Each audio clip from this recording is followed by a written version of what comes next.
बच्चों, आज हम चौथी जमात का सबक पढ़ेंगे जिसका नाम है इत्फाक। क्या है बच्चों इस सबक का नाम? इत्फाक।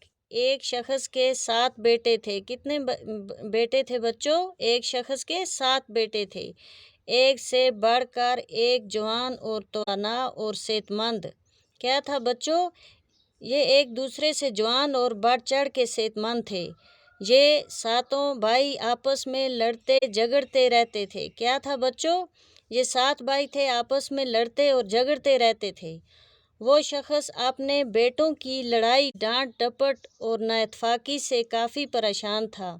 बच्चों, इनका बाप अपने बेटों की वजह से काफ़ी परेशान था। बेटों को बहुत समझाया लेकिन बेसूद। एक दिन बाप ने सातों बेटों को एक